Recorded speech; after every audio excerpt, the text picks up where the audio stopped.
Welcome to Toffee TV. Here is the match preview. Wolverhampton Wanderers versus Everton Molineux on Saturday at 3 o'clock. Our first 3 o'clock of the season.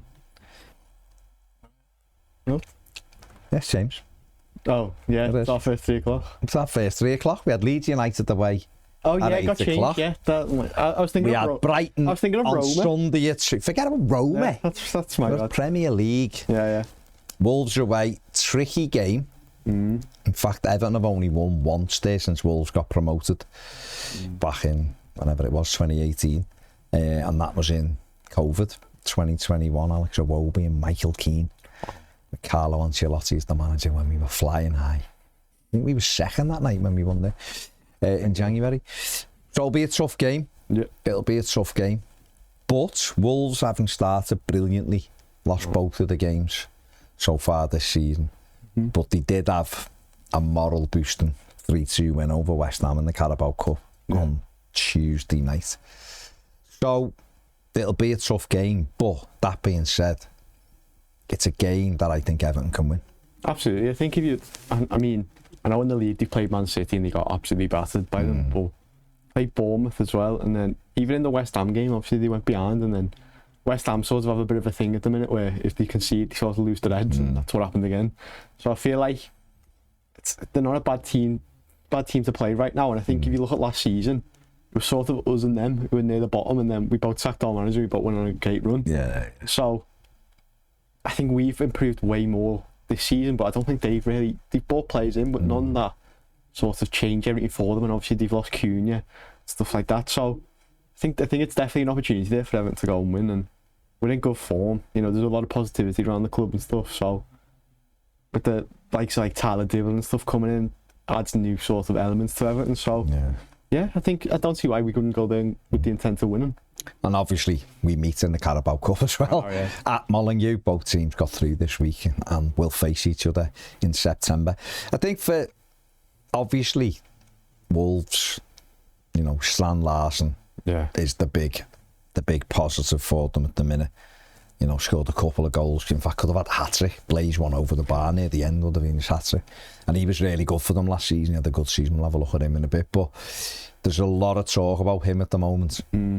Newcastle seem to try and grab anybody they can at the moment. Just won't pay the money for them though. But won't pay the money, which is mad. But he is a really good... I'd have liked Everton to have got him if there would have been an opportunity. But Wolves, because he's only on loan, wasn't he? But Wolves... He does seem like just like an Everton type of striker, doesn't he? That type of striker. He was great for Wolves last season. Yeah. Liverpool have been linked with him as well now. They're looking for... I mean, I don't know whether Liverpool are just determined to piss Newcastle off as much as they can. Everyone Newcastle want Liverpool go for Wissav, Newcastle. But we know he's going to be a real threat for them. They have lost Cunha, who is a fantastic player, of course. He's gone out Nori, who's another really good player for Wolves. He went to City, didn't he, at the end of the season for the Club World Cup and all of that. He's a good player, but if you look at it and you think, well, if we could keep Stan Larsen quiet, is it that simple? Am I oversimplifying it? Because I remember when we played Wolves back in March, I think it was, we drew 1-1 at Molineux. Everton done all right that night, but I remember their midfield was really good that night. But it was the game, both teams sort of just looked as if they didn't want to get beat that night. You know, shook hands with other draw. That's what it felt like. Both, you know, I think Vita Pereira was all right with the draw. David Moyes was all right with the draw. Yeah.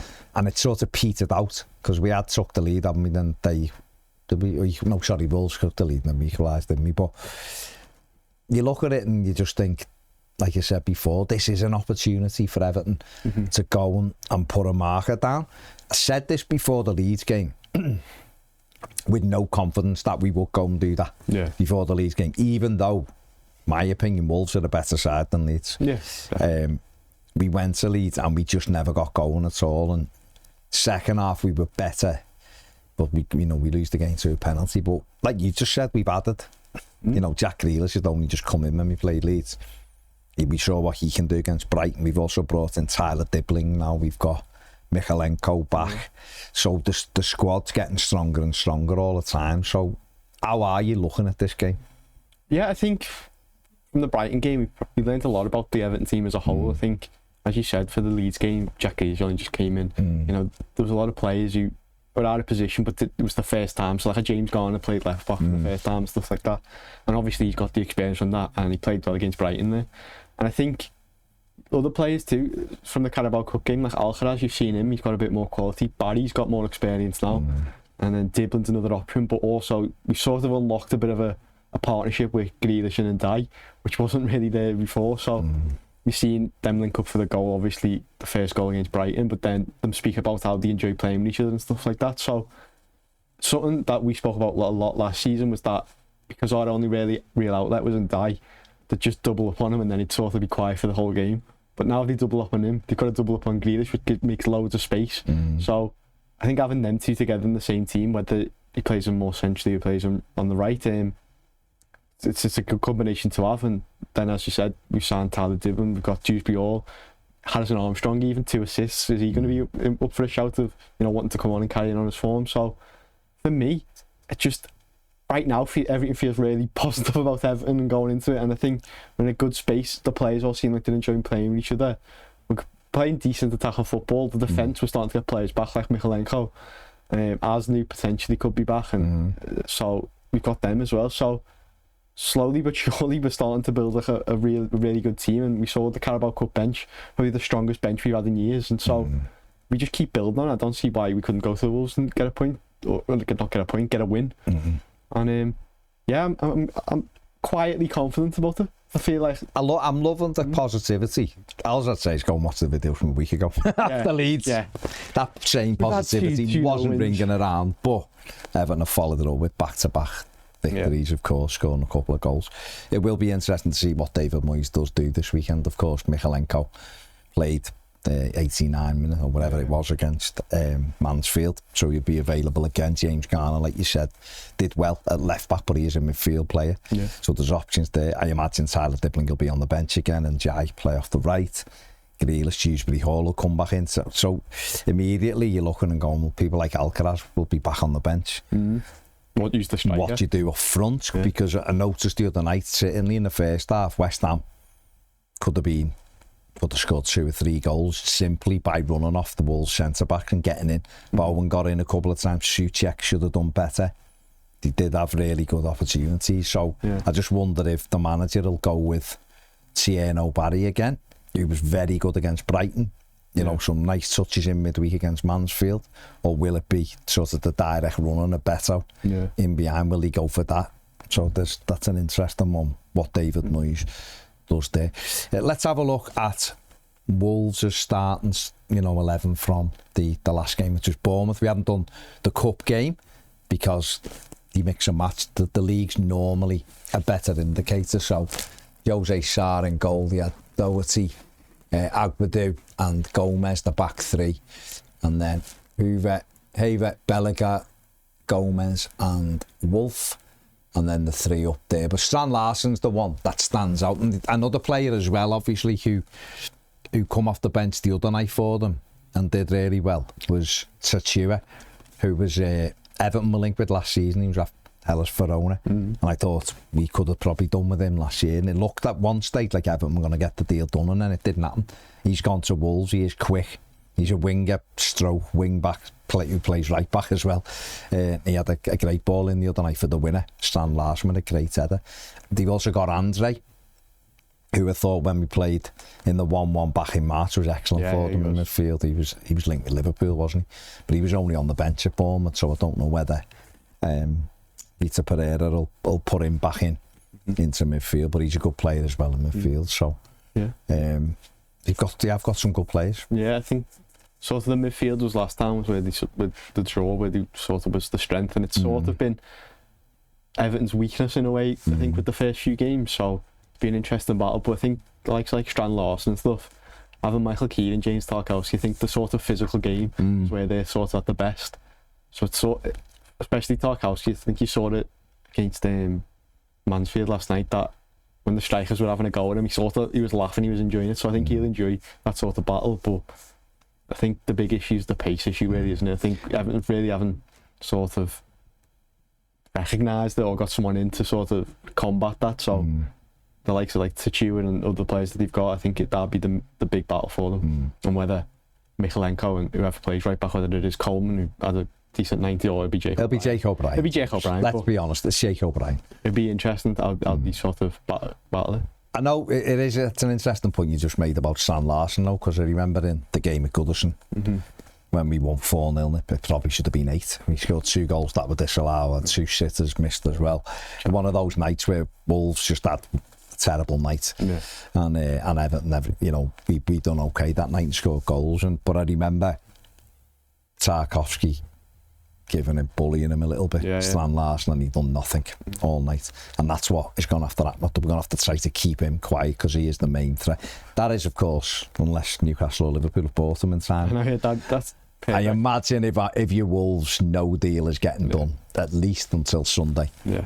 But they're not going to want to sell him now anyway, regardless of £65 million bids, because how do you replace him? This late in the window, if it's a month to go, you've got room to look about. Yeah, but it is flipping. Someone you've just signed for 22 million, 65, and no, it's massive, impressive flip, isn't it? But then again, he's goals, isn't he? Yeah. Well, let's have a look at his numbers from last season. Obviously, he got the 2 the other night, but last season he made 35 appearances for Wolves, scored 14 goals in the Premier League from an XG of 10.27. He got 4 assists as well, which is an absolutely brilliant return. And his scoring frequency was, as you can see there, just over 2 games. Goal every 2 games. They're serious numbers for a team that struggled. Yeah. I know Vita Pereira come in and they started going. They were in massive trouble, weren't they? They started picking up and were playing really well. They tailed off a little bit, but done fantastically well over like Everton did really when Moyes come in. A pair of them just had a big upturn. We sustained ours till the end. They went up, had a little fall off, but then they had like Lemire and stuff as the captain, arguing with the players, fighting with each other and stuff and everything, and it looked like they were like destined to go down. Then Cunha took the captaincy and done exactly the same thing. And then, but Vito Pereira came in and he's done really well with them, and now he's sort of on the way up again. So gonna be an interesting game. But he was brilliant last season, and you can understand why. I guess some of the other clubs are looking and going, well, if he done that in a team that wasn't great last season, what could he do in a team that makes chances? So we'll wait and see. But it is a risky play if he's your main man, and he is Wolves' main man, especially with Cunha going out the door. It's losing your 2 top goals. It's losing the goal. I mean, that's 24 goals, and Cunha got double figures, didn't he? So be losing sort of 24 goals as well as the assists from both. Yeah, you're talking probably 30 odd goal contributions gone. It's really difficult to replace that, especially if you were to sell Sam Larson. You've got a day to do it.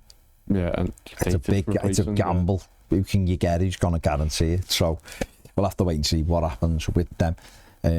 It's going to be a tough game, but like we said before to start, it's a game Everton can win. Yeah, and I think if Everton did win the game, I think most Evertonians and David Moyes would go, that's a decent start. Okay, the Leeds games will frustrate us all season. Yeah. No matter what happens, we'll all look back at that Leeds game and go, what went on that night? It's like the Southampton one of last season. Just like one of those that you just look and go, what the hell happened? Yeah.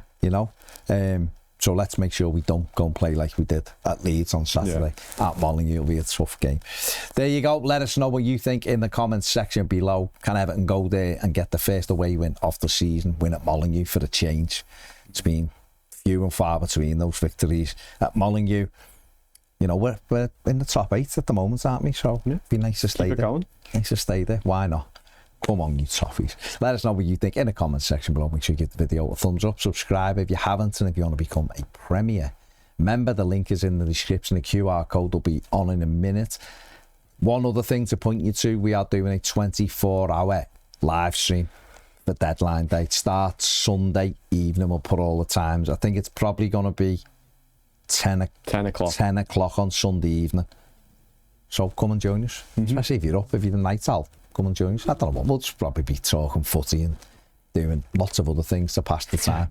So come and join us. Thanks for watching. See you later.